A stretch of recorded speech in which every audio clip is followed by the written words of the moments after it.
керемет болған, маған кездесу ұнаған етін. Сізге ұнады? Иә, жақсы жақтарымды айтып кетейін. Енді тойда бірінші рет көрдім, бірақ тойда алғашқы әсері маған өзі айтып қалған, сәл қопалдаумын деп ше. Сол күні менің үстіме су төгіп алған болатын. Сөйтіп есте қалған болатын. Ал кездесуде болған жағдайға байланысты біз тамақтануға барамыз, алдымен киноға бармай тұрып. Сөйтіп тапсырыс беретін кезде бұл кісі телефоным жоқ дейді. Телефонын жоғалтып алыпты. Сөйтіп шығып кетеміз біз опал-топал. Жүрген жерімізді қайттан көшеде аралап. Сөйтіп менің есіме түседі, ол біз тапсырыс берген жерде ол телефонмен біреумен жазысқанын и сол жерде қалдырып кеткенін. Сөйтіп біраз сандалғанымыз бар енді. Одан жағдайлар болды, оны Оразғали айтып берсе енді қалғандарын. Екеуміз осы жерден шығып, бұл кісінің үйіне барып, ыңғайлырақ киім алып, әрі жылы киініп шықсын деп, содан кейін екеуміз бір ойын-сауық кешенінен немесе бір фудкортқа барып тамақ ішеміз деп ойладық та, содан кейін шығып бір жерге, бір емес бірнеше жерге бардық. Қырсыққанда сол күні енді жұма күні көп білесіздер, адам көп болады, көп барлық жерде. Көп жерде адам бар болып шығып, бір бос жер тапқан кезімізде ол жердің мәзірі ұнамады сандуғашқа. Содан кейін біз ол жерден тұрып шығып кеттік. Сол кезде енді біз өткен маусым қатысушылармен жақсы араласамыз, жансая бар ғой. Сонымен жасысып отырған кезде сол жерде отырған мен телефон ұстап, содан кейін бұл жер ұнамағаннан кейін біз шығып кеттік та, біраз жерге барып келгеннен кейін, басқа жерлерге, заведениелерге кіріп шыққаннан кейін қарасам телефоным жоқ. Түсінбей қалдым, сол жерден іздедік. Жоқ, біз сол жерде таппай қалдым мен, сол жерде отырғанда таппай қалдым. Сөйтіп жаңадан барып келген заведениелерді қайтадан аралап келдік та. Сосын сол жерде жансаямен сөйлесіп отырғаным менің сандуғаштың есіне түседі ғой. Сөйтіп барып қарасам, сол жерге жаңа даяшы әкеп берген мәзірдің астында тұр екен телефон. Жақсы, табылды ғой, оны білдік. Одан кейін екеуміз киноға бардық. Киноға барғаннан кейін, оказывается, қазір 5000 теңгелік купюралар қабылданбайды екен ғой, ескісі. Соны біз кинодан әрі тамақ заказ беріп қойып, әрі билет алып қойып, ақшасын төлесек, уже бізге қайтарып тұр ғой, 5000 теңгеліктер өтпейді деп.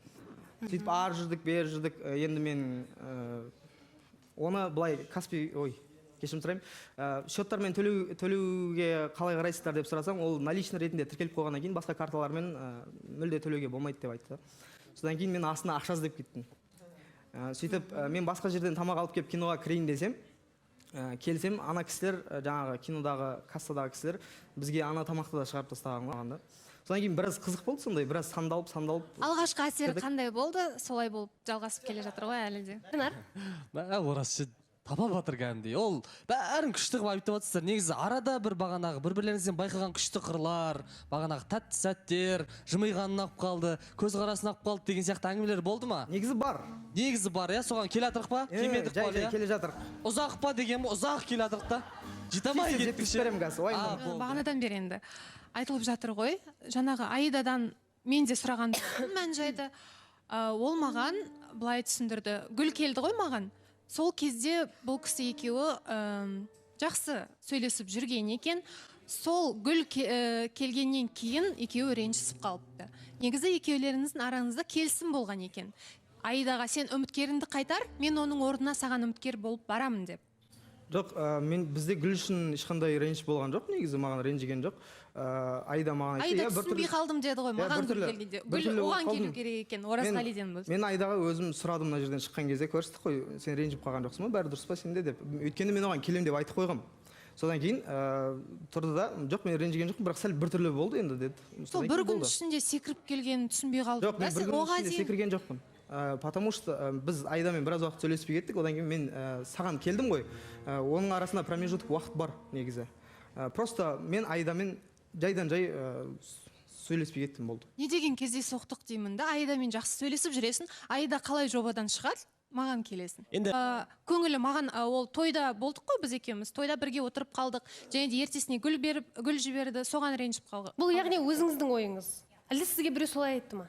Аида маған солай айтты. Аида сізге өзі айтты ма? Иә, мен Аидадан мән-жайын түсіндірдім ғой, сұрадым ғой. Бұл кісі екеуі жақсы сөйлесіп жүрген екен. Сөйтіп гүл келгенде түсінбей қалдым дейді. Ол кезде гүлді өзіне күткен ба, енді сондай болған. Себебі біз сыртта сөйлесіп жүредік деп айтты ма сізге? Иә, екеуінің арасында келісім болған екен. Ол келісімдер енді орындалмай қалған болып тұр ғой. Енді демек Жанболаттың айтқаны сөзі рас болып тұр ғой, өзі айтып кеткен. Баласахан, ол нәрсені мен жоққа шығарып жатқан жоқпын ғой, екеуміздің арамызда сөйлесулер болған. Мен жай ғана айтып жатырмын. осы жерде Баласахан айтып жіберейінші. Кішкене адам бірінші өзінің бойындағы мінге қарап алу керек деп ойлаймын да басында. Енді жарайды сен Оразғалиға ренжуің орынды шығар үміткерің ретінде. Бірақ та сен де өзің осындай қателік жібердің ғой. Бірақ үміткерің бола тұра, Оразғали бола тұра. Сен Нұрдәулеттің үміткеріне жазып, мысалға, Нұрдәулеттің үміткеріне жазып, мен де кездесуге барайын. Ол кезде деген Оразғали сияқты жоқ еді. Ол кезде Оразғали келген жоқ еді. Нұрдәулет пен үміткердің арасына кірген болатын Үміткерім күреспеске жоқ деген. етін бекзат. Біреудің өзінің үміткерін мінін айтқанша неге өзіңді мін кішкене дұрыс ұстап алмас па деген ой. Бұл негізі дұрыстағанда дұрыстамағанда бұл кісілер негізі мен дос екеніне көзім жетіп қойған. Жараспайды деген нәрсе ғана мен сәл көңіліме тиді да. Просто мына жерде мысалға жараспайды деген адамдар мысалы кешегі той болған Елдармен несібелі мысалға. Оның ішінде жарасып, санасып, барлық мұңы жанасып жүрген адамдардың осы жерден үйленіп шығып кеткен адамдардың да біраз қайтадан келіп отыр ғой. Сондықтан былай алға қарай жүгіруді қажет емес деп ойлаймын. Баласан. Енді менің ойымша мүмкін осы әңгімелердің барлығын тоқтатып дегендей бір жақсы Серхан. Негізі бар ғой, мен Нұржан, Бекзат дегендер түсінбеймін. Аға, бөле, жиенсіңдер ма, бір-біріңді дос екенбіз деп қорғай берудің қажет жоқ деп ойлаймын да. Жігіттің өзі айтып жатыр. Бір айда 3 қызға келіп отыр да, мысал қарап тұрсаң. Бірінші маусымның басында жаңа қызбен келістің, кездестің. Одан кейін Аидамен кездесіп үлгердің. Бір-ақ айдың ішінде, одан кейін Сандуғашқа келіп отырсың да. Мен Сандуғашты ойламаймын, дәл осындай тірліктен кейін бұл жігітке сенеді деп. И өзі көрініп тұр ғой, жылтырлау жігіт қой негізі, былай сырттан қарасаң да, сөзден қарасаң сөзден бермейді да бүйт. Жоқ Баласахан деп қойып, барлығы былығы ашылып жатыр да жайлап. Сол себептен мен таныстық ұзаққа бармайды, тоқтасын деп кімге айтқым келеді енді өзімнің ойымды.